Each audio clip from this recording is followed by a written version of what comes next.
Hi, Kay here with today's CCRN question of the day. So today you have a post-op patient that describes severe abdominal pain associated with cramping. Her abdomen is rigid and no bowel sounds can be heard. Her WBCs are markedly increased compared to the previous day. Which of the following should be discontinued ASAP? Take a moment, look at these answers. Okay, guys, let's go answer by answer, okay?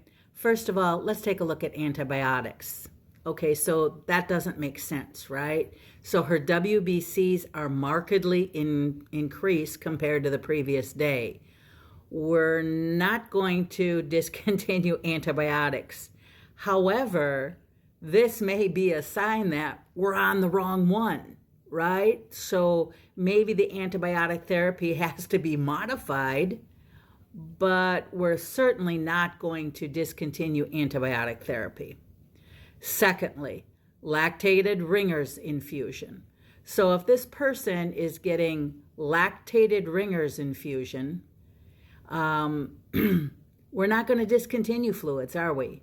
If the person is getting a fluid bolus, whether it's 0.9 or lactated Ringers, because those are our two isotonic IV solutions, right? LR and NS, 0.9. So it makes no sense to get rid of the patient's fluids. Next, blood products. If the patient needs blood products, why would we want to discontinue them ASAP? Because if the patient's condition warrants blood products, well, then we have to give the blood products. So we're really narrowing it down now to vasopressors. And vasopressors here in this example, it's a huge intervention to do whatever we can to reduce vasopressors. So some patients we can't. Some patients were just really in a jam where their blood pressure is so low that every time we try to titrate down on the vasopressor, the patient tanks their pressure. But we have to consider other things to see if maybe we can go down on the vasopressor. For example, so maybe the patient would benefit by a little bit more fluid. That is an intervention that could be employed, right? Secondly, is this patient. Now keep in mind that her WBCs are markedly increased compared to yesterday. And so, of course, we're thinking about this person has, post-op patient abdominal pain. Maybe we're walking down the road towards sepsis. Maybe this person needs a stress dose of steroid to see if the stress dose of steroid might be able to lift up her blood pressure a little bit so we can go back a bit on the vasopressor. How much vasopressor is the patient on? And what kind of vasopressor is the patient on? Those are a couple of things that we need to look at. For example, is the patient on vasopressin? Now, vasopressin does some great things, especially for somebody that is septic. You have them maxed out on a catecholamine like norepinephrine or Levophed, and you still have a blood pressure that's awful. So then you start vasopressin, which works entirely different. It is not a catecholamine. It works on the V1 receptors in the vascular bed, and we get some pretty decent vascular tone out of that.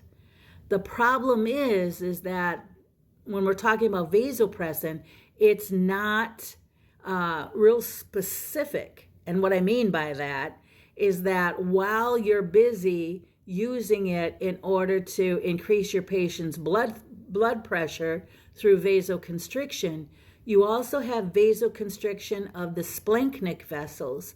And the splanchnic vessels are the ones that supply the gut.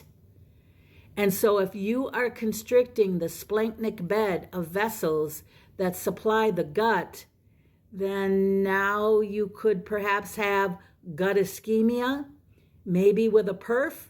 So now you have a perforation, you have gut ischemia, you have accumulation of gas, you have a distended abdomen, firm, rigid.